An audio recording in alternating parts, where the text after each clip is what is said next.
Goeiemôre. Gelukkige Vadersdag aan almal wat 'n vader is. Ek hoop dat dit 'n wonderlike dag is. Dat jy geseënd sal wees en so 'n bietjie verderf as dit toegelaat word. Ja, en dit is altyd lekker om te preek nadat die Springbokke gewen het. Gemoed is altyd so bietjie beter. Dit is 'n wonderlike dag ook al buite. Somersdag gister gewees. Ons is daarvoor ook dankbaar, maar ons weet ook ons het die reën nodig. As 'n voetnota wat waarskynlik vandag gaan gebeur is dat ek gaan vergeet dat ek hom op die kansel sit en dan gaan hy daar trek. So lacher is saam, julle mag maar vir my lag, ek gee nie om nie. Voordat ons begin, draai na mekaar toe. As haar vader is, sê gelukkige Vadersdag. En stel jouself ook gerus voor aan die mense wat voor en agter en langs jou sit, want hulle het dalk jou naam vergeet, soos wat ek ook gereeld doen.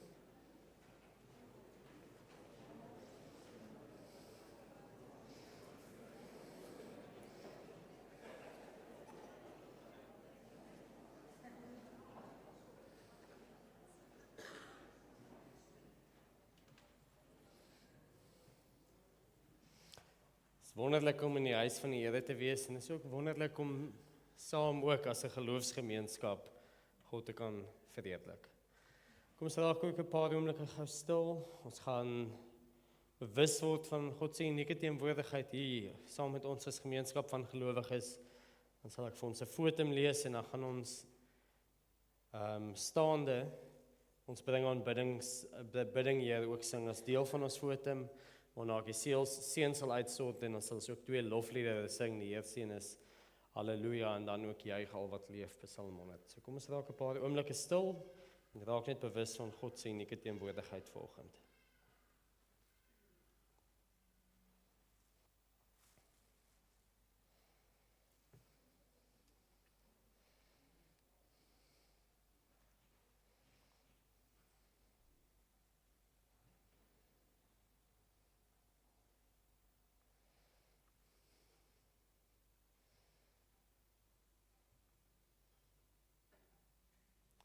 Openbaring 4 vers 11 lees ons die woorde: U is waardig ons Here en God, om die heerlikheid en die eer en die krag te ontvang, omdat U alle dinge geskep het en deur U wil het alles ontstaan, is dit geskep.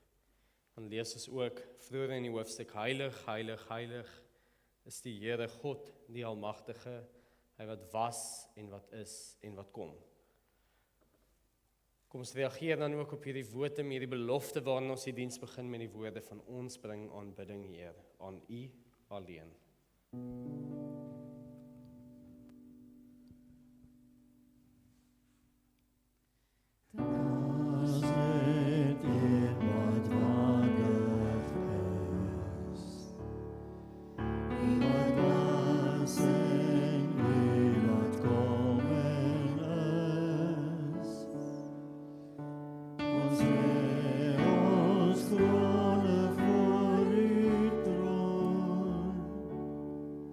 Voor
Dieselfde Here vir wie ons aanbid, groet ons dan ook vanoggend wanneer sê genade en vrede vir julle van God ons Vader en die Here Jesus Christus deur die kragtige werking van sy Heilige Gees.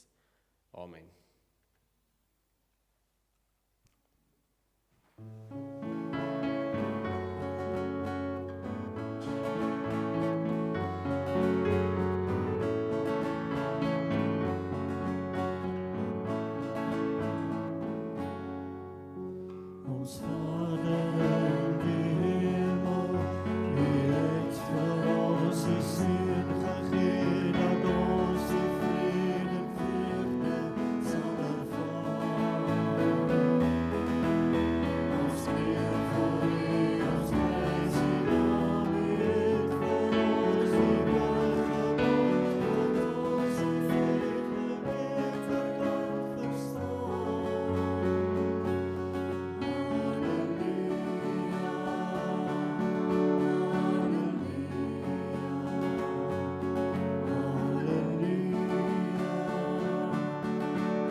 Kom gee Gees ons mag na U, lei ons in die donker, gee ons lig.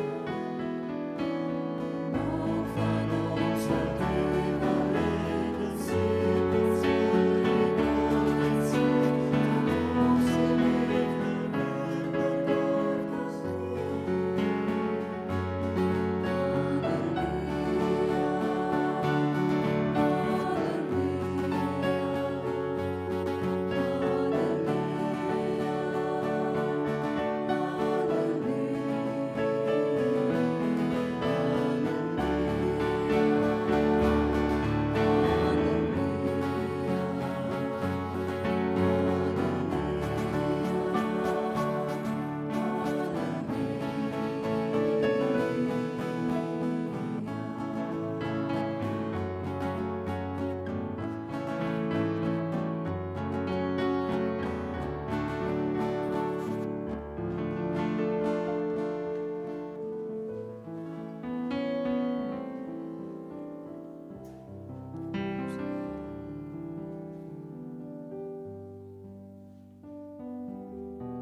Ons luister saam na die wet van die Here soos dit opgeskrywe staan in Eksodus 20. Ek is die Here jou God wat jou uit Egipte land, uit die plek van slawerny gelei het. Jy mag naast my nie ander gode hê nie. Jy mag nie vir jou 'n gesnede beeld maak, enige afbeelding van wat in die hemelruim daarbo of op die aarde hieronder of in die water onder die aarde is nie. Jy mag nie voor hulle in aanbidding buig nie en jy mag nie hulle dien nie. Want ek, die Here jou God, is 'n besitlike God, wat kinders laat boet vir die sondeskuld van ouers, selfs die 3de en 4de geslag van hulle wat my verwerp. Maar troue liefde bewys aan duisende, aan hulle wat my liefhet en my gebooie nakom. Jy mag die naam van die Here jou God nie misbruik nie, want die Here sal hulle wat sy naam misbruik nie ongestraf laat bly nie. Gedenk die Sabbat deur dit heilig te hou. 6 dae moet jy werk en alles doen wat jy moet, maar die 7de dag is die Sabbat ter ere van die Here jou God. Jy mag geen werk doen nie. Nie jy en jou seun en jou dogter, jou slaaf en jou slavin, jou diere en jou vreemdeling wat by jou is nie. Want in 6 dae het die Here die hemel en die aarde en die see gemaak en alles wat daarin is. Maar op die 7de dag het hy gerus. Daarom het die Here die Sabbat geseën en dit geheilig. Behandel jou vader en jou moeder met eerbied, sodat jy lank kan leef op die grond wat die Here jou God vir jou gaan gee. Jy mag nie moord pleeg nie, jy mag nie egbreek pleeg nie. Jy mag nie steel nie, jy mag nie vals getuig teen jou naaste nie. Jy mag nie jou naaste se huis begeer nie. Jy mag nie jou naaste se vrou begeer nie, ook nie sy slawe en slavinne, sy beeste en donkies nie. Enigiets wat aan jou naaste behoort. Sover dan die wet van die Here. Ons weet dat as dit nie vir Christus was en die Vader met sy groot barmhartigheid, en die Heilige Gees wat ons heilig en lei, dan sou ons almal skuldig wees hieraan. Daarom wil ek 'n paar oomblikke gee van stilte, dat ons ook ons sondes na die Here toe kan vat, en hom dan ook vra om vergifnis, en dan gaan ons saam as gemeente ook ons skuld bely en die Here vra vir genade deur die lied Here, ek vergeet so gou. So kom ons raak 'n paar oomblikke stil en Jacques, as jy reg is op jou tyd.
En dan die wonderlike nuus is dat ons vrygespreek is in die Here Jesus Christus. En daarom skryf die apostel Johannes vir ons in sy eerste brief, sy 9de vers, as ons sondes bely, hy is getrou en regverdig. En daarom sal hy ons sondes vergeef en ons van alle kwaad reinig.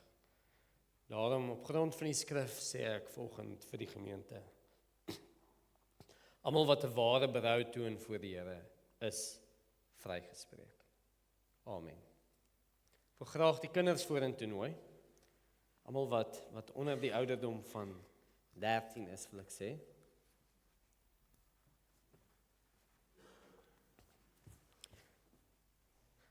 Gedeelte van vandag se tekslesing gaan, of sy prediking, mag maar staan hier, gaan oor die storie van Noag. Noag wat een van ons voorvaders is en daarom op Vadersdag kyk ons ook na hom. Ek weet hy's 'n magd om hier agter wat nou wegkruip. Daar kom dit, né?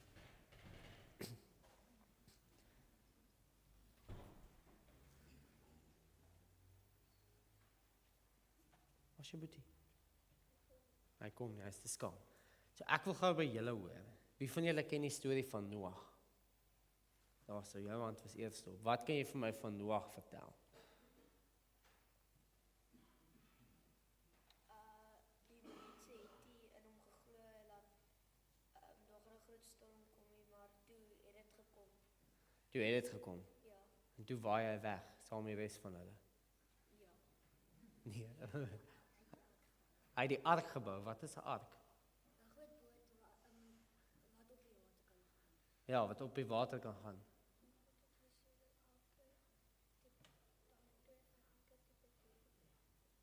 Twee van elke tipe dier?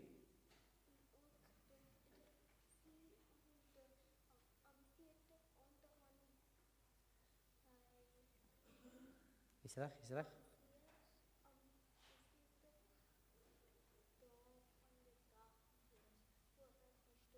Ja, 40 dae en 40 nagte het dit gereën. Wie van julle onthou die storm van laas maand? Wat verby is. Wie se in Boumont? Het die dak in mekaar geval? Ja. En hoeveel dae het dit gereën voor die dak in mekaar geval het? 'n dag of 2? Minder as 40, nee. OK, nou kan jy dink met 40 dae hoeveel dit. En wie was saam met Noag in die ark, Iran? God was by hom, maar wie nog? Sy vrou, dis waar? Sy kinders, hoeveel kinders? 3 seuns, en 3 meisies, wie was die meisies? Die seuns se vrouens, nee. OK, ja, nou wil ek by julle hoor, vanoggend, wie se werk het gemaak dat daardie 8 gered word?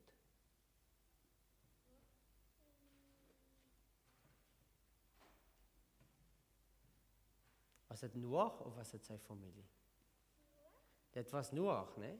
En Noag was hulle pa. Nee, so op Vadersdag vandag dink ons aan Noag, ons dink ook aan julle paas. Wat kan jy my sê van julle paas? Ek luister. Jy help hom, waarmee help jy hom? Met alles. Ag, shame. Hy sê daar, jy moet nou mooi praat.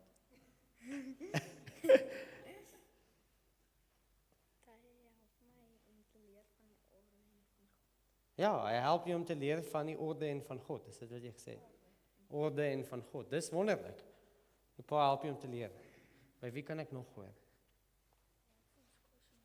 Hy maak vir jou kos in die oggend, dis wonderlik. Wie van julle paas gaan werk toe?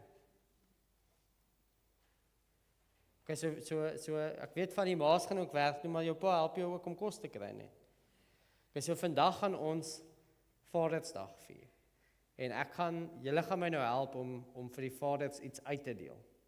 Okay, maar jy sê toe jy moet vir hulle vra wat hulle kinders se name is voordat jy, want anders weet ons nie of hulle paas is nie, is dit 'n deal? Okay, so ek sê met hierdie wonderlike, ek moet vir julle sê as gemeente, ek kry nou al die lekker dae, want ek het op Paasfees iets uitgedeel en Moedersdag, en Vadersdag en Samuel het elke keer gemaak.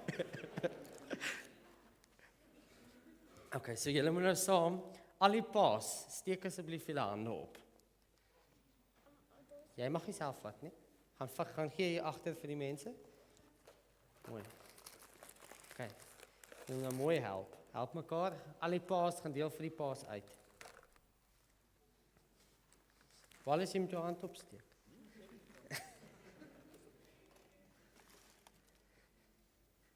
Julle kan gaan help.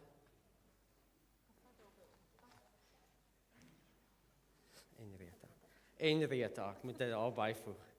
Rita het verskoning vanoggend gemaak.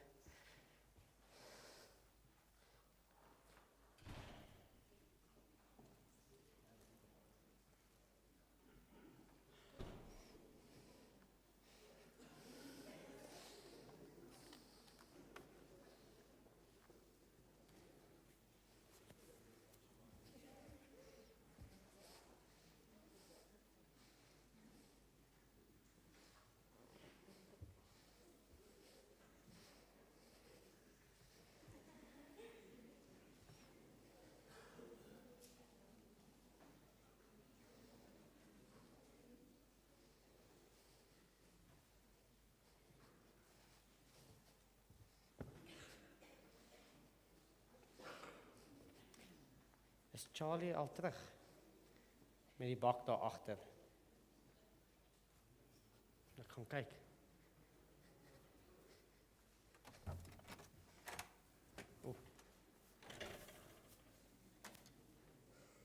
Moet net kyk of Charlie al terug is.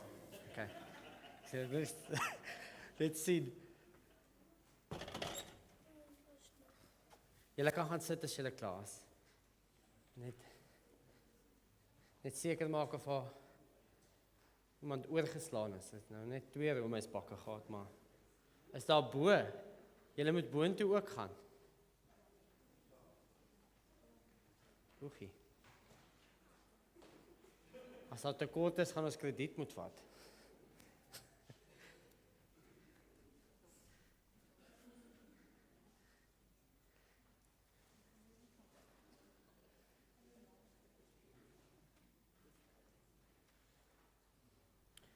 Nou moet julle boontoe gaan.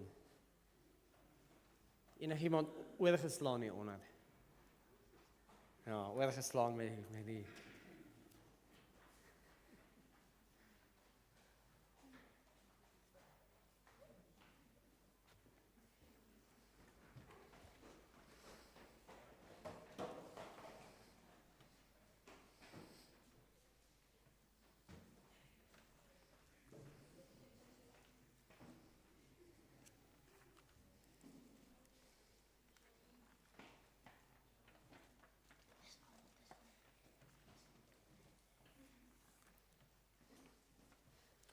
Sê, dit lyk reg, julle kan gerus die bakke terugbring, en dan kan julle by julle paas gaan staan, of sit.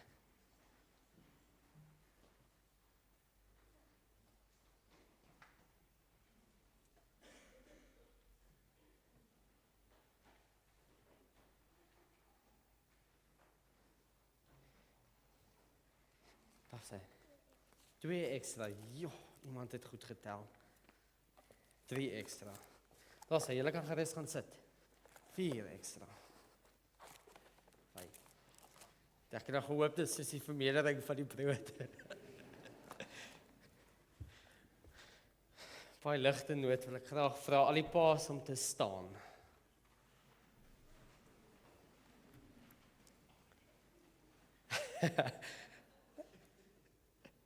Vadersdag is 'n baie spesiale dag wat ons vaders vereer. En dit is 'n ding wat ons dikwels te min doen. En dit is ook 'n ding wat op Vadersdag veronderstel is om in die gesin plaas te vind. Maar as familie kerk wil ons graag 'n oomblik vat hiervoor. En ons wil ons Vader vereer vir die ondankbare werk wat die Engelse noem protecting and providing. Of verdediging en voorsiening. En in 'n wêreld waar ons baie meer gelykheid het, waar huiswerk verdeel word en sulke goed, is dit byvoorbeeld redelik vanselfsprekend dat as al vanaand iemand in jou huis inbreek, is dit nie die ma wat opspring nie. En soortgelyk dink ek daar sê Unieke druk ook op vaders se skouers. Op vaders se skouers as hulle werk toe ry om te weet dat as hulle 'n fout maak by die werk, mag dit dalk die brood van hulle kinders kos. En tog lewe in ons 'n wêreld wat baie veilig is, oor die algemeen en ook redelik oorvloed het, meer as nog ooit tevore. En as gevolg daarvan kan ons maklik vergeet wat ons vaders gedoen het. Ons huidige vaders en ons voorvaders. En daarom wil ek vanoggend 'n oomblik vat om regtig stil te staan by die werk van ons vaders. Ek wil ook stil staan by die impak van die werk van die vaders op geloof.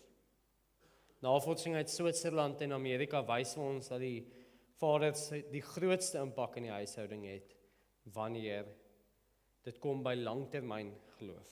Natuurlik is dit altyd beter as al twee ouers glo, al twee ouers aktief in gemeentes is en al twee ouers 'n baie sterk geloofslewe het. Maar op 'n sekere manier het vaders en oupas se geloof 'n unieke bydrae tot die feit dat ons kerk vandag so vol is. Dat ons kerk hier tot in Afrika gekom het. En daarom gaan ek vanoggend 'n volledige minuut van stilte gee.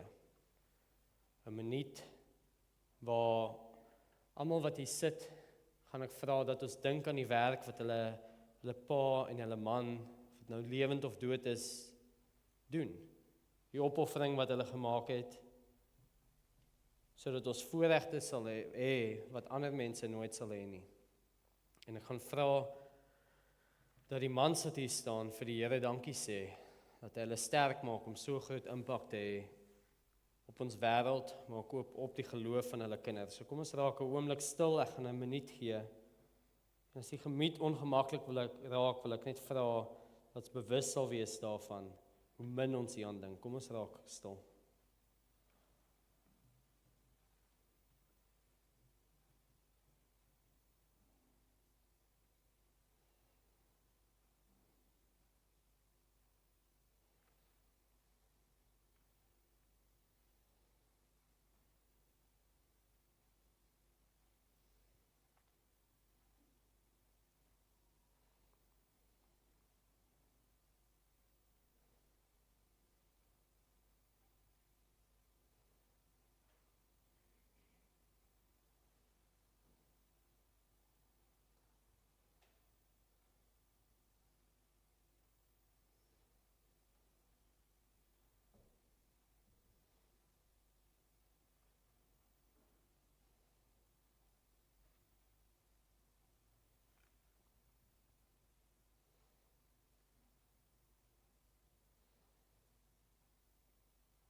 Kom ons bid vir ons vaders. Hemelse Vader, dankie dat U vir ons paas, vir ons vaders gegee het. Vaders wat hulle pligte teenoor U uitoefen, hulle pligte teenoor hulle eggenoot en hulle pligte teenoor hulle kinders nakom. Alhoewel hulle nie perfek is nie, wil ons vir hulle vandag kom vereer, vir dit wat hulle vir ons beteken. Dinge wat ons nooit kan verstaan nie, soos wat Noag sy gesin ook gered het, kan ons dankie sê vir hulle, vir ons geloof. Ons bid ook dan vir ons moeders, dat hulle mans se hande sal sterk maak om hierdie taak te verrig, wat U nie aan die vaders gegee het, en ons bid ook dan vir ons kinders, dat hulle gereeld dankbaar sal wees en 'n waardering sal hê vir hulle vaders, en dat hulle ook eendag weens hulle vaders 'n goeie voorbeeld sal wees, dat hulle as godvreesende manne, vaders vir hulle gesinne mag wees. Mag ons familiekerk bekend word as 'n gemeente met vaders wat as hoof van hulle gesinne, hulle families lei, om die lewende God te dien, en ook hier in die gemeente leiding inneem, sodat ons as familiekerk U dien.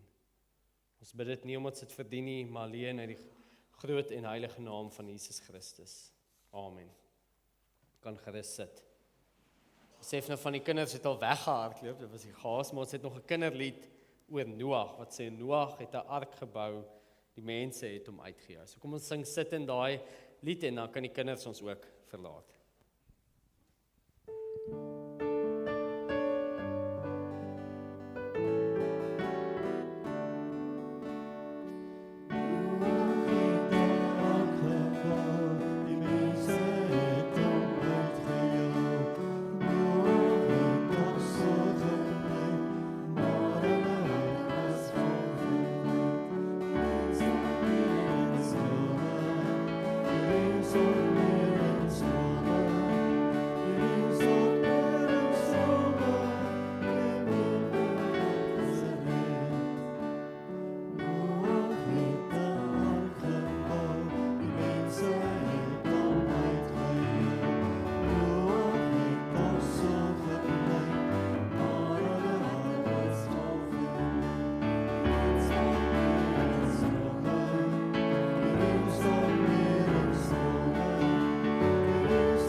Kinders kan gerus uitgaan en die begeleidingsgroep kan vir ons gaan sit.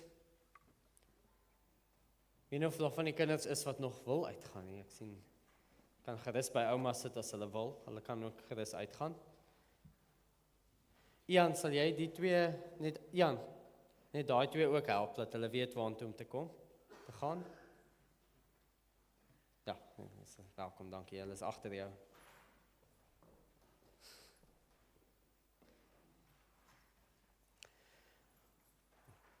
Baie dankie. Ons as mense is wat ek noem pattern recognition machines. So die meeste van ons beroepe, as jy daaroor dink, bestaan uit een of ander vorm van patroonherkenning.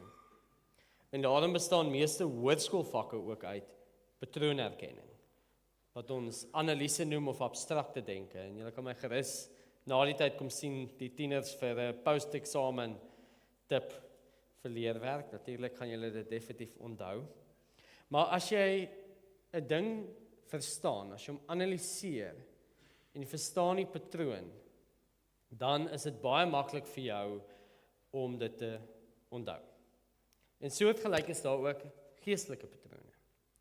En daarom wil ek vanoggend vir jou vra, as 'n pattern recognition machine, het jy al ooit gedink dat Noag se doop of Noag se vloed 'n doop was? Hoogstwaarskynlik nie, want dit is 'n vreemde koneksie om te maak. Maar tog lig Petrus dit vir ons uit, want Petrus verduidelik in 1 Petrus 3 vers 20 en 21 hoe die doop ons red en hoe Noag se verhaal ons help om daardie doop te verstaan. Hoe werk dit? Sien, in die gereformeerde tradisie sê ons die doop is 'n sakrament. Daar is 2 sakramente in ons gereformeerde kerk wat Jesus self ingestel het. Die sakrament het nie in homself krag nie. Dit is nie die brood of die wyn of die water wat ons red nie. Ook nie die aksie wat ons daarmee doen of die woorde wat die dominee sê nie. Maar tog is dit meer as 'n teken, want dit herinner ons, meer as 'n teken wat ons net herinner aan God se redding. Dit werk in ons deur die krag van die Heilige Gees. Ons Nederlandse geloofsbelijdenis leer vir ons in sy 33ste artikel dan ook die sakramente vir ons ingestel het om sy beloftes aan ons te beseël, om tekens van sy goedheid en genade teenoor ons te wees en om ons geloof te voed en in stand te hou. Dit wil sê, die doop en die nagmaal het reddende krag, omdat dit gekoppel is aan God se beloftes. Jesus het hierdie 2 sakramente juis in plek gestel, want deur ons sintuie, hoe ons sien, hoe ons voel, hoe ons proe, hoe ons ruik en hoe ons hoor, maak God sy beloftes vir ons tasbaar. Ons kan daaraan vat. Dit is immer sigbare tekens en seels van 'n inwendige en onsigbare saak, die geloof wat reeds in ons is. En daarom versterk hierdie 2 sakramente gelowiges se geloof. En is dit 'n middel van genade waardeur God ons red. En dan kom Petrus en leer vir ons die doop, en dis God se redding deur die verhaal van Noag. En vanoggend gaan ons kyk na hierdie 3 pilare. Die omstandighede, die sonde wat vernietig moet word, daardie doop, die dood aan sonde en lewe vir gelowiges, en dan die vaartuig, die ark van Noag en die kerk van Christus. Ons gaan eerstens sien dat die omstandighede waarin Noag se vloed plaasgevind het, is soortgelyk aan die sondige natuur in ons wat vernietig moet word. Tweedens, dat die vloed van Noag het doodgemaak en sonde uitgewis en lewe gegee vir die in die ark, soos wat ons ook deur die doop kry aan Jesus se dood en sy opstanding wat vir ons nuwe lewe gee. En derdens, dat die ark van Noag wat sy gesin gered het, soortgelyk is aan die kerk van Christus, wat vandag die vaartuig is, wat gelowiges en hulle gesinne red. Ons gaan dit doen aan die hand van 1 Petrus 3 vers 18 tot 22 en ek gaan so nou en dan ook terugverwys aan die verhaal van Noag, soos dit ook van pas is. Kom ons raak 'n paar oomblikke stil en vra ek net die Here se seën vir die skriflesing. Here, ons kom vanoggend na U toe in diepe afhanklikheid, waar ons Vadersdag vier en ook terugkyk na ons groot voorvader Noag, hoe hy sy gesin gered het. Wil ek hom vra dat U die skrif vir ons oopmaak, dat U deur die Heilige Gees hierdie woorde van Petrus ook vir ons sal waarmaak. Dat dit vir ons 'n realiteit sal word in ons harte en ons lewens. En ek wil vra dat U ook vir elke persoon wat hier is 'n unieke boodskap sal gee deur die werking van die Heilige Gees. Dat U in hulle iets sal skryf wat hulle vandag moet hoor. Mag jy elkeen wat hier is in ons geloofsfamilie lei om nader aan U te kom en meer volgens U wil te lewe. Ons bid dit nie omdat dit verdien nie, maar alleen uit U groot en heilige naam. Amen. Ons luister saam na die woord van die enigste en lewende Here, soos dit dan opgeskrywe staan in 1 Petrus 3 vanaf vers 18. Immers ook Christus het eens en vir altyd vir sonde gelei. Hy die regverdige ter wille van onregverdiges, sodat hy julle na God kon bring. Hy is wel liggaamlik doodgemaak, maar deur die Gees is hy lewend gemaak. Deur die Gees het hy ook gegaan en dit vir die geeste in gevangenskap aangekondig. Daardie geeste wat destyds ongehoorsaam was, toe God in Noag se dae geduldig bly wag het, terwyl die ark gebou is. In die ark is net 'n paar mense, altesaam 8 deur die vloedwaters heen gered. Die doop wat 'n teenbeeld hiervan is, red ook julle nou. Die doop is nie 'n verwydering van die vuilheid van die liggaam nie, maar as 'n smeekgebed tot God om 'n skoon gewete op grond van die opstanding van Jesus Christus. Hy wat aan die regterhand van God is, nadat hy die hemel binne gegaan het en engele, magte en kragte aan hom onderwerp is. Tot sover die woord van die enigste en lewende Here. Soos ek genoem het, gaan ons kyk na die omstandighede, die doop en dan ook die vaartuig. Noag se doop red jou. In Noag se tyd was daar sonde op die aarde. En die rede hiervoor het Sam 'n paar weke terug vir ons verduidelik toe sy oor Kain en Abel gepreek het. Sy het vertel van hoe die brandweermanne in die droë somers van die Weskaap weet dat 'n brand baie vinnig kan begin met een klein vlammetjie. Hulle weet dat die massiewe vure wat verwoes en vernietig begin by 'n klein vonk, 'n koeltjie wat nie gestop word nie, wat vernietig en plase en lewens vernietig. Kain laat toe dat die sondeskoeltjie wat in sy hart oorgaan dan lei tot moord, en ten spyte van God se tweede kans verwerp hy ook God. En daarom word Kain se kinders ook, sy nageslag ook kinders van die mens genoem. Want hulle doen nie God se wil nie, maar die wil van die mens. Daarteenoor kry Adam en Eva 'n derde kind, genaamd Set, en sy nageslag word kinders van God genoem. Want soos Genesis 4 vers 26 dit dan ook vir ons sê, en vir Set ook vir hom is 'n seun gebore. Hy het hom Enos genoem en daardie tyd het hulle begin om die naam van die Here aan te roep. Hier kry ons 'n kontras. Die seuns van God, die kinders van God en die kinders van die mens. En dan gee die 53 vertaling vir ons, wat 'n meer direkte vertaling is, insig van wat aangaan hier in Noag se tyd.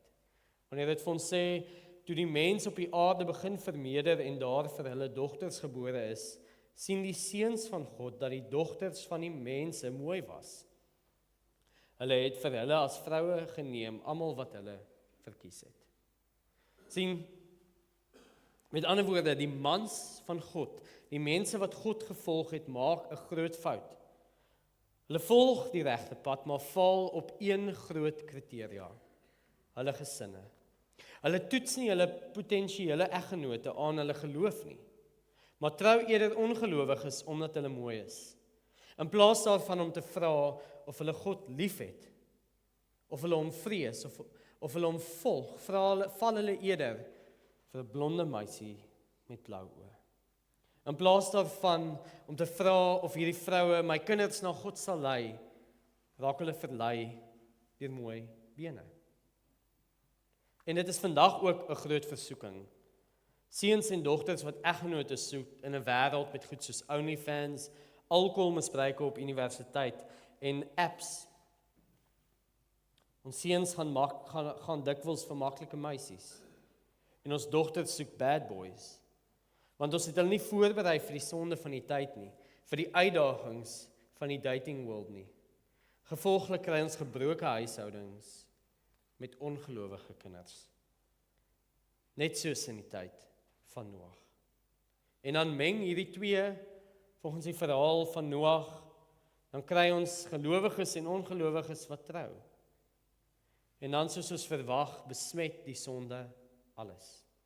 Soos Genesis 6 dit vir ons verduidelik, toe die Here sien dat die boosheid van die mens op die aarde groot is, en dat alles wat hy in sy hart gedink het, altyd net sleg is, was die Here jammer dat hy die mens op aarde gemaak het. Dit het hom in sy hart gegrief. Die gevolg is toe nie dat die gelowige mans hulle bruide verantwoordbaar hou vir hulle sondes nie, dat die gelowige mans hulle bruide bekeer nie, maar eerder dat hulle toelaat dat die vroue die hoof van hulle huis raak en ongelowige gedagtes in hulle huis intrek. En dan steek daardie klein sondekoeltjie waarvan Sam gepraat het, die wêreld aan die brand. En wat heers dan? Geweld en goddeloosheid. En dit gebeur vandag nog. Ja, vrouens se sondes vernietig steeds huishoudings. Maar breër as dit waarop ek wil fokus is dat ons toelaat dat ons sondes ons besmet. Soos dat die seuns van God in Noag se tyd versoek was deur die dogters van die mens, word ek en jy vandag versoek deur die sonde en dikwels faal ons. Ons vergeet dat ons moet vlug. En as ons weer sien, dan vou ons. Dan gebeur goed soos skinder, geldgierigheid en alkoholmisbruik. Ons mag nie in die versoeking gelei word nie, maar eerder moet ons vlug van daardie versoeking en die sonde in ons haat. Want dit is sleg wanneer ons die sonde in ons haat en besef dat dit gewelddadig is, dat ons kan weet dat ons 'n redder nodig het, soos wat Noag God se redding nodig gehad het. En daardie redder het gekom in die vorm van Jesus Christus wat in ons plek kom sterf het vir ons sondes. So Sam dit baie mooi verduidelik het laasweek, dit is toegerekende geregtigheid. Deur die geloof word Christus se geregtigheid wat hy met sy vlekkelose offer op die kruis verdien het, aan ons toegereken, terwyl hy al ons sondes op hom neem en die straf daarvoor dra. En daarop het sy vir ons ook uitgewys dat die drie enige God ons ook deur hierdie geloof red. Want die Vader verklaar ons regverdig. Die Seun sterf vir ons en die Heilige Gees maak dit vir ons 'n werklikheid, deurdat hy ons elke dag heilig. En daarom kan Petrus met vrymoedigheid die volgende sê. Hy kan sê, immers ook Christus het eens en vir altyd vir ons sondes gelei. Hy die regverdige ter wille van ons onregverdiges, sodat hy julle na God kan bring. Hy is wel liggaamlik doodgemaak, maar deur die Gees is hy lewend gemaak. My refleksievraag vir vandag. Watter sonde in jou lewe sal jy graag meer wil haat? Kom ons raak 'n paar oomblikke stil en dink net hieroor na.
Ons deel met Noag die omstandighede van sonde en vernietiging, maar ons deel ook met Noag die doop. In Noag se verhaal kom daar dan vloedwaters. God gebruik water waarmee wat ons mense gebruik om onsself te was of te reinig, om dan in oormaat die aarde skoon te was van sonde. Dis met ander woorde nie net 'n stort nie, maar dammel wat bars. 'n Dammel wat bars en hierdie gebou tot bo vul, wat die Here wêreld vol maak. Niks op aarde was nie deur hierdie water geraak nie. En dan in God se groot barmhartigheid besluit hy om Noag en sy gesin te spaar. Dan soos Petrus dit in vers 20 vir ons verduidelik, daardie geeste was destyds ongehoorsaam toe God in Noag se dae geduldig bly wag het terwyl die ark gebou is. In die ark is net 'n paar mense, altesaam 8 deur die vloedwaters heen gered. God spaar dan ook in sy genade diere wat die aarde sou vul, nuwe lewe. Daarom kan ons sien hoe hierdie twee goed gelyk gebeur. Aan die een kant is daar afsterwe van die ou en 'n opstanding van die nuwe. Daar word vernietig, maar daar word ook bewaar wat nuwe lewe moes bring. Of dan soos Paulus dit vir ons verduidelik in Hebreërs 11 vers 7, deur geloof het Noag, toe hy die goddelike opdrag ontvang het, oor dit wat nog glad nie gesien is nie, en omdat hy in eerbiede gehoorsaam was, 'n ark voorberei vir die redding van sy huis. Daardeur het hy die wêreld veroordeel en 'n erfgenaam geword van die regverdiging volgens geloof. Dit wil sê, die aarde is gedoop om die sonde af te was. Maar deur die geloof oorleef Noag en sy gesin hierdie doop, want hy was gehoorsaam aan God. God bewaar vir Noag, vir sy huisgesin en die diere in die ark, sodat die wêreld kan sterf en daar nuwe lewe deur die geloof kan kom. En dit is hoe God ons ook red. Gelyktydig laat hy afsterf wat moet doodgaan, maar hy hou dan ook wat moet lewe. Hy laat die sonde wat korrup maak afsterf, sodat slegs die beeld van God, die oorspronklike ontwerp, kan oorbly. En dan saam met Christus word ons begrawe. Hoe doen God dit vandag?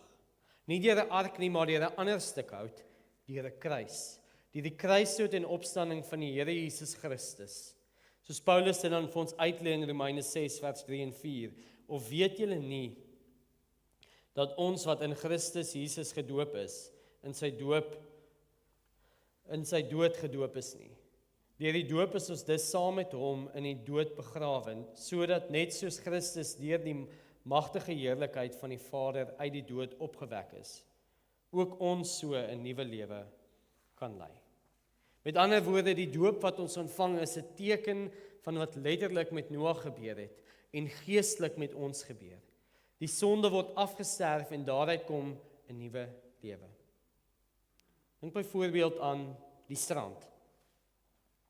Jy kan vandag die grootste sandkasteel bou, wat tot die hoogste waters, maar tot die hoogwater kom. En dan is daar môre niks oor nie. Soveel te meer was God ons sonde skoon, deur die doop wat ons verbind met Jesus se dood. Nie omdat die doop toorkrag het nie, maar juis omdat dit 'n smeekgebed is, wat ons tot God bid, op grond van die beloftes wat hy gemaak het. Soos wat Petrus dit dan ook vir ons verduidelik in die 21ste vers, die doop wat 'n teenbeeld hiervan is, red julle nou.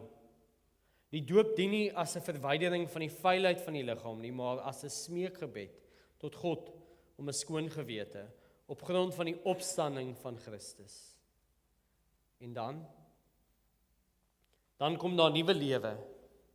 Nuwe lewe wat slegs moontlik is deur 'n ware bekering en 'n hartlike berou oor ons sondes. Heidelbergse Katekismes deel dit vir ons in, ek het dit al aangehaal, vraag 88, uit hoeveel dele bestaan die ware bekering van die mens? Uit 2 dele, die afsterwe van die ou mens en die opstanding van die nuwe mens. En dan die volgende vers, wat is die afsterwing van die ou mens? Dis 'n hartlike berou daaroor, dat ons God deur ons sondes vertoorn het, en daarom hoe meer die sonde haat en daarvan wegvlug. En dan die volgende vraag wat vra oor, wat is die opstanding van die nuwe mens? Dit is 'n hartlike vreugde in God deur Christus en 'n lus en liefde om volgens die wil van God in alle goeie werke te lewe. Hier vorm dan die anatomie van die ware bekering. Die afsterwe van die ou en die opstanding van die nuwe. En Henny het Woensdag by die Bybelstudie 'n baie mooi verduideliking hiervoor gehad wat ek gaan aanhaal, 'n baie goeie analogie. Hoe die een nie sonder die ander een kan plaasvind nie. Hy het gesê dat ons maklik oor die spoedgrens ry sonder om skuldig te voel totdat ons gevang word. En dan ewe skielik is ons skuldig. En is eintlik nie omdat ons die wet oortree het nie, maar omdat ons gevang is. En net so met sonde is ons dikwels meer skuldig oor die gevolge daarvan as die feit dat ons sondig. Ons sal die nuwe mens hê sonder om die ou mens af te sterf, en dit is natuurlik die groot ewel van ons tyd.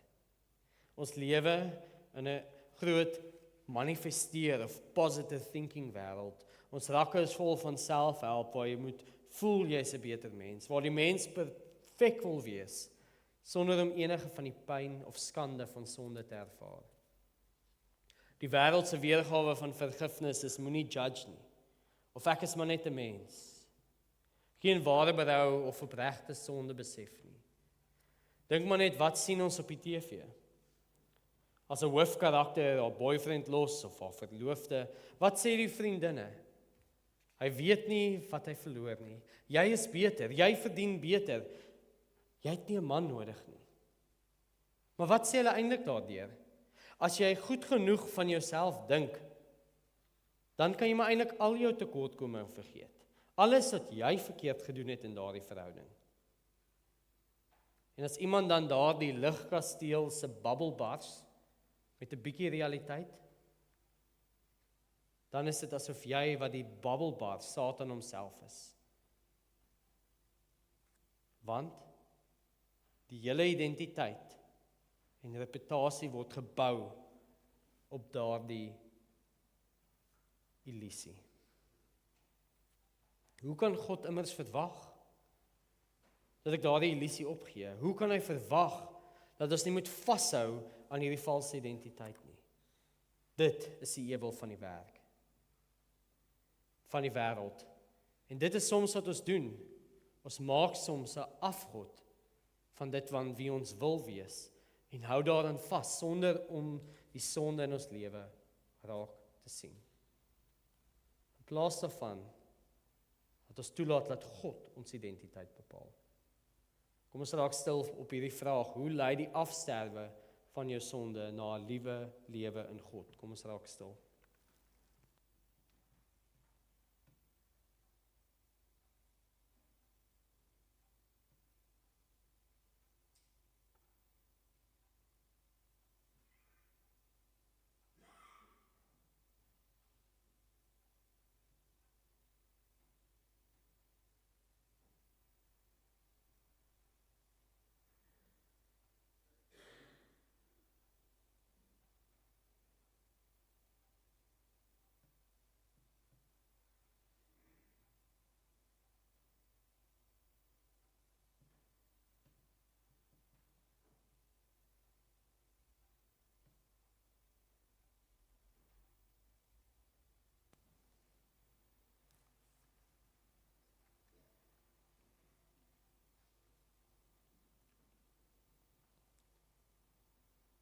sien hoe ons redding ooreenstem met die omstandighede van Noag, met die doop van Noag en dan ook die vaartuig. Laastens gaan ons gesels oor die vaartuig, oor die ark van Noag. Noag het 'n ark gebou en daardeur het hy sy gesin gered.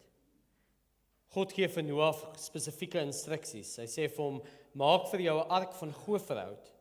Jy moet die ark maak met verskillende ruimtes en dit van binne en van buite met pik bestryk. Dit is hoe jy dit moet maak. Die lengte van die ark moet 300 L wees, sy breedte 50 L en sy hoogte 30 L. 'n dak moet jy maak vir die ark. 1 L vanaf die boonste rand moet jy dit afrond. Die opening van die ark moet jy aan sy sykant sit. 'n onderste, middelste en derde verdieping moet jy maak.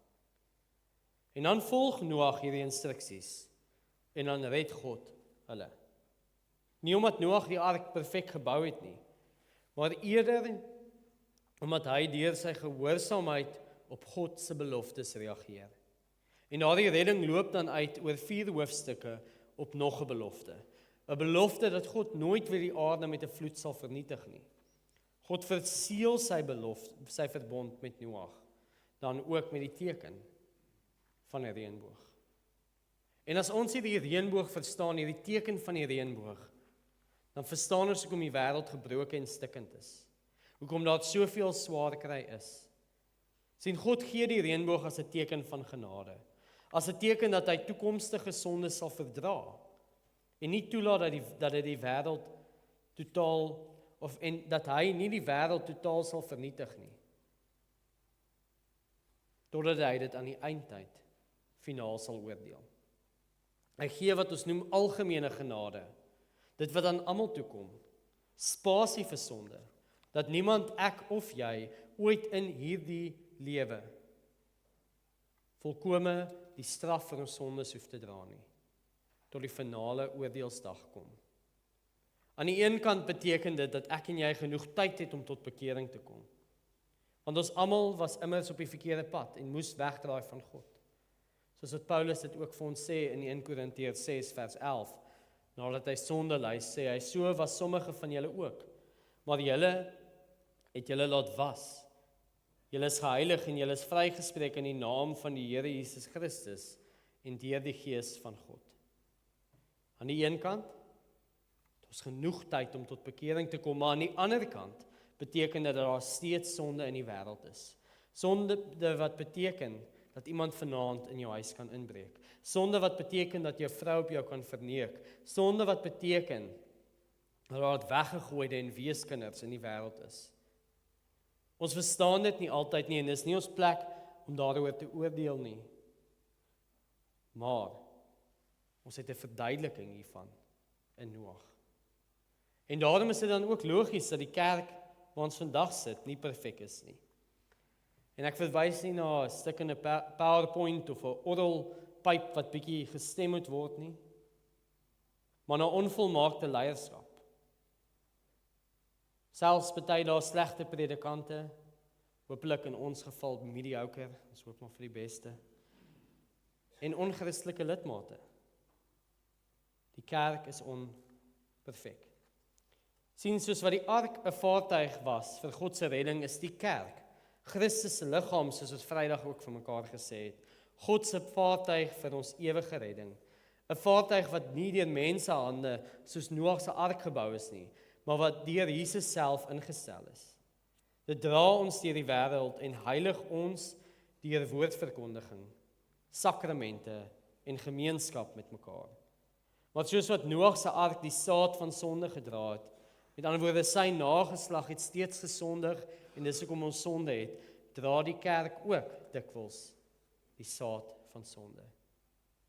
En daarom is die doop nie 'n waarborg van sondeloosheid nie, maar eerder 'n verbond wat spesiale genade aan God se gelowiges beloof. Daarom hoef die kerk en kan die kerk nie perfek wees nie. Maar soos Noag se ark moet dit wel volgens God se voorskrifte wees. En as familiekerk verstaan ons hierdie goed. Want soos wat Noag se 3 seuns en 3 skoondogters op grond van hulle vader se meriete in die ark kon ingaan, word verbondskinders op grond van hulle ouers se geloof in die kerk ingedoop. Maar soos wat Noag se kinders self gehoorsaam moes wees aan God, moet ons kinders ook self gehoorsaam wees aan God. En dan, wat is hierdie voorskrifte? Natuurlik is hierdie 'n preek of selfs 'n preekreeks op sy eie. Ek wil graag die volgende paar net uitlig oor wat die skrif vir ons sê die kerk moet wees. Eerstens moet dit skrifgesentreerd wees. Dit moet gaan oor prediking. Soos wat 2 Timoteus 4 vers 2 vir ons sê, verkondig die woord. Hou tydig en ontydig aan, weerlê, bestraf, bemoedig in alle geduld en lering. Dit moet dan ook aanbiddend wees.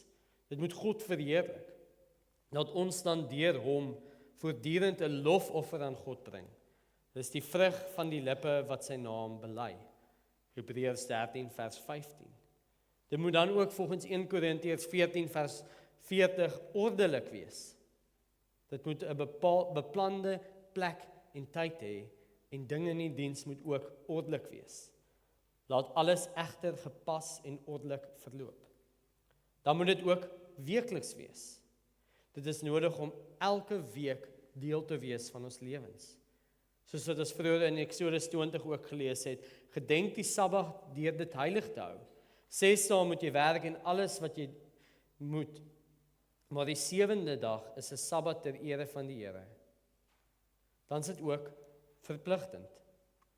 Jy moet dit bywoon. En uitsonderings bepaal nie reëls nie. Hebreërs 11 skryf Paulus vir ons, laat ons ook daarop toelê om mekaar aan te spoor tot liefde en goeie dade, sonder om ons eie samekoms te verwaarloos, soos sommige se gewoonte is. Laat ons eerder mekaar aanmoedig, soveel te meer nog na mate julle die dag sien en nader kom. En dan ook moet dit opofferend wees. Dit vra iets van jou. Tyd, geld, toewyding. Soos wat Paulus dan ook vereis in 1 Korintiërs 16, wat die insameling van die heiliges betref, die reëling wat ek in die gemeentes van Galasië getref het, moet julle ook so uitvoer. Elkeen van julle afsonderlik moet op die eerste dag van die week 'n bydrae op sy sit en volgens sy verdienste spaar, sodat die insameling nie eers plaasvind wanneer ek kom nie. En laastens sê ek ook, dit moet vereisend wees. Dit moet jou aanspreek en 'n heilige lewe verwag. In Handelinge 15 lees ons, daarom veroordeel ek dat ons dit nie moeilik moet maak vir hulle wat uit die heidendom na God draai nie, maar dat ons vir hulle moet skryf om weg te bly van dit wat deur afgode besoedel is, van hoerery, van wat verwrig is en van bloed. Daar is tog van die vroegste geslagte in elke dorp mense wat Moses verkondig en elke Sabbatdag in die sinagoges voorlewe. Dan sluit ek hierdie gedeelte af met die vraag: wat doen jy tans om die kerk van die Here volgens sy voorskrif te bou? Kom ons raak 'n paar oomblikke stil.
Vandag is Vadersdag en ons het gekyk na die verhaal van ons voorvader Noag. Ons het spesifiek gekyk hoe Petrus ons leer dat die doop ons red en hoe Noag se verhaal ons help om daardie doop en redding te verstaan. Eerstens, want die omstandighede waarin Noag se vloed plaasgevind het, is soortgelyk aan die sondige natuur in ons wat vernietig moet word. Tweedens, want die vloed van Noag het dood aan sonde en lewe vir gelowiges veroorsaak, soos wat ons deur die doop deel kry aan Jesus se dood en opstanding, wat vir ons nuwe lewe gee. En derdens, want die ark het Noag en sy gesin gered, soos wat die kerk van Christus vandag die vaartuig is, wat gelowig is en hulle gesinne red. Jou doop, man, vrou, oud, jonk, is deur die geloof 'n waarborg. Dit verklaar aan jou dat die waters van die oordeel reeds oor jou kop gegaan het. Nie in 'n letterlike vloed nie, maar in die kosmiese verdrinking van Jesus Christus aan die kruis van Golgotha. Hy die regverdig het jou oordeel gedra. Hou daarom op om jou identiteit te bou op valse waarhede van die wêreld, op jou reputasie, jou prestasie of die identiteite van die kultuur wat vir jou voorskryf. Daardie sandkastele sal deur die hoogwater van God se finale oordeel weggewas word. Vlug na die ware ark, die Here Jesus Christus, wat nou aan die regterhand van God sit. As jy in hom is jou gewete skoon. Nie omdat jy perfek is nie, maar omdat sy opstanding jou ewig regverdig verklaar. Lewe dan as mense wat waarlik lewe, veilig geanker is in die verbond van 'n God wat nooit sy beloftes verbreek nie. Amen. Ons gaan nou reageer op die prediking deur die 12 artikels. Ons gaan staan. Daarna gaan ek vra dat die dankoffers opgeneem word. Dan sal ek ook die afkondigings vir ons doen.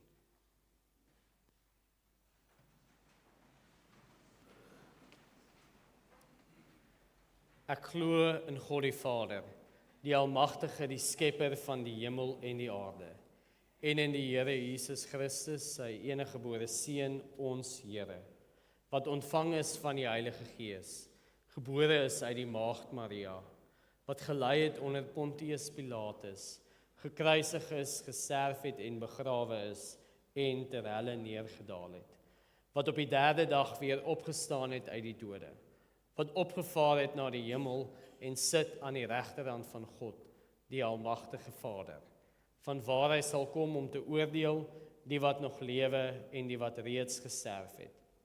Ek glo in die Heilige Gees.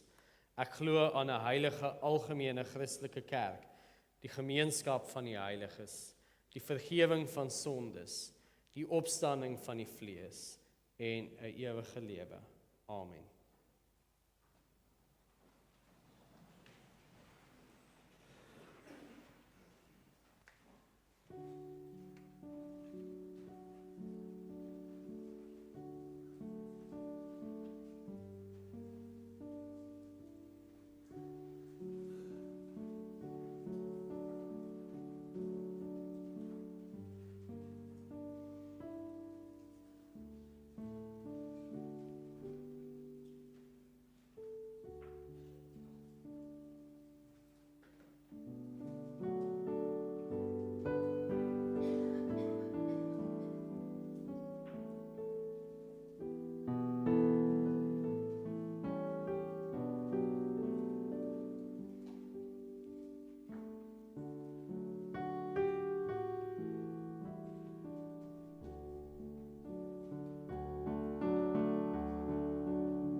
Kom ons sluit die oë. Hemelse Vader, dankie dat ons uit die oorvloed mag gee. Ons bring hierdie dankoffers as teken van ons liefde en erkenning dat alles aan U behoort. Ons bid dat U hierdie gawes sal seën en gebruik tot die uitbreiding van die koninkryk. Mag dit help om U naam te eer en mense na U toe te lei. Ons wy onsself ook opnuut aan U toe, nie net ons geld nie, maar ons hele lewe. Dankie vir die troue sorg en genade elke dag. In Jesus se naam. Amen. 'n Paar afkondigings, ek besef nou voordat ek begin, Davy en Jolene het 'n kleinkind gekry. Dis wonderlike nuus. Ek dink ons kan ons wel 'n hande klap gee. Ek dink dit is 'n voorreg. Julle moet asseblief hierdie tipe nuus met ons deel. Ons deel gerus daarin. En dan 'n paar ander afkondigings. Draai gewoon na die mens langs jou en nooi hulle vir koffie. Dis hier in die saal. En dan is ons volgende gedeelte, ek sien Drian sien vanoggend hier nie. Ek verstaan Gerda sterk ook aan met die skouer, maar liefde na buite is op die afkondigings ook. As julle gerus wil kontak maak, ek het die nommer daarop, maar en betrokke raak by een van hierdie is natuurlik ook op die afkondigings. Ek weet Estelle is ook betrokke by van dit. Dan gerus met haar gesels.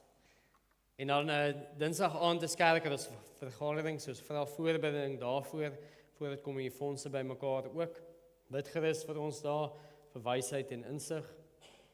Dan is daar ook op die afkondiging, sal julle sien, ACVV, sop vir kinders, hulle vra die volgende van daai goed, droë sopmengsels, soppoeier, lensies, boontjies, pasta, blikkies tomaties, glei my tong, aftrekblokkies, en dan ook roomysbakke. En dan bid ons saam ook, as familie, ons dra mekaar se las, julle sal op die afkondiging sien, daar's 'n paar voorbedings daarvoor, ek het sien dis moontlik weggelaat, 'n dubbel van Janse van Rensburg en Janse van Vieringe raak te mekaar. Bid asseblief ook vir Amanda Janse van Vieringe, haar seun. Gaan te ook 'n paar uitdagings daar, bid, voeg dit asseblief ook by. En dan is ons deuroffer vandag vir nood in gemeenskap. So jy is ook bewus daarvan. Ons het 'n algemene koördineerder, ons soek 8 koördineerders, hooplik is dit dalk al minder. As jy wil betrokke raak, op die blaadjie staan dit vooraf ook gewys waar dit oral kan plaasvind. Jolande het gevra, ek moet spesifiek julle herinner dat meeste van ons payday binnekort kom. En dat dit vir haar baie sal help as sy nie hoef te stres om die kaartjies by die volgende payday eers te verkoop nie. Hierdie is 'n geleentheid ook, ons gaan hopelik bietjie geld insamel, maar eintlik vir ons om as gemeenskap bymekaar te kom en ook kunste te vier, 'n bietjie sosiale komponente, nooi gerus gaste van hene en verre om te kom deel hieraan. Ons is bevoorreg, my verstaan is Jacques bly ook in die omgewing, so is goedkoper as wat ander mense daarvoor moet betaal. Natuurlik ons familiekamp wat genoem word, en dan raak gerus deel van ons gemeente se WhatsApp. Die ander ding wat ek moes onthou is Vadersdag, maar hy staan onthou op my notas. Ons gaan nou staan, as slotlied sing ons dan ook. Jacques het gister verjaar, geluk Jacques, as mens wat vir ons werk, dat ek dit onthou, staan nou, ja, klap gerus vir ons hande. Dit is 'n absolute voorreg om saam met Jacques te werk, ek moet sê, dit was vir ons baie lekker om af te trek, en iemand soos hy op die klavier te hê, so baie dankie. Ek hoop jou 3 kinders bederf, is daar 2 in die kerk, 3 kinders bederf jou vandag ook vir Vadersdag, so in 'n ry. Sluit dan af met Vlam 206, ons glo.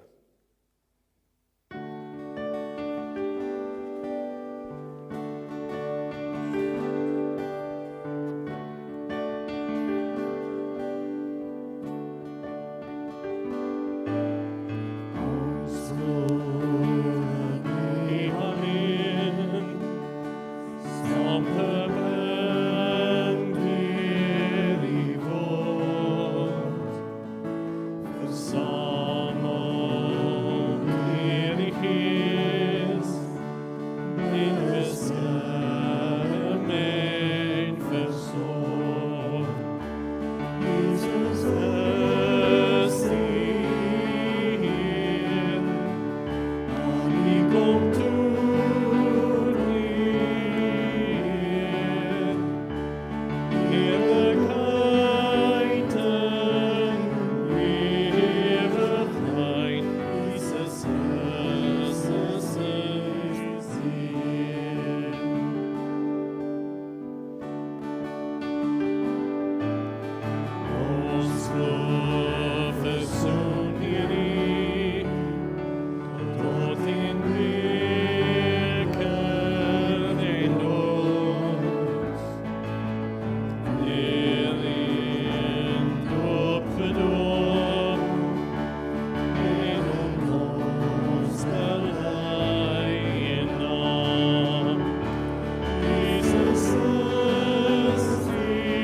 gedring deur U, tussen hart en dood. Breek U skeidings af, laat ons vredemakers word. Jesus is die Heer, aan U kom troon die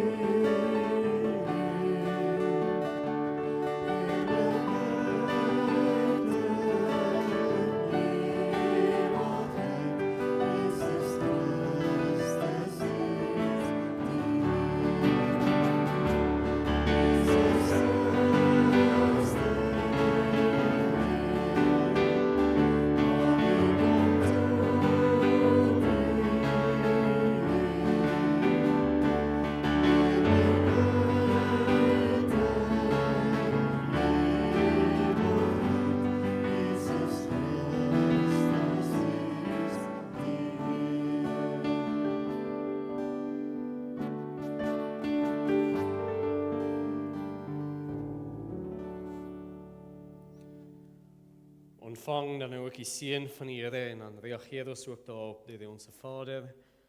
Mag die genade van ons Here Jesus Christus, die liefde van God ons Vader en die gemeenskap van sy Heilige Gees met elkeen van julle wees tot in alle ewigheid. Amen.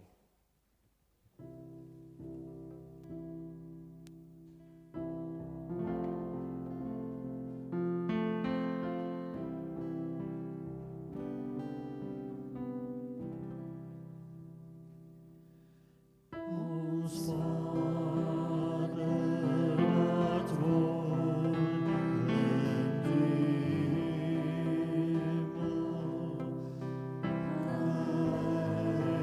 heilig sy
Ja.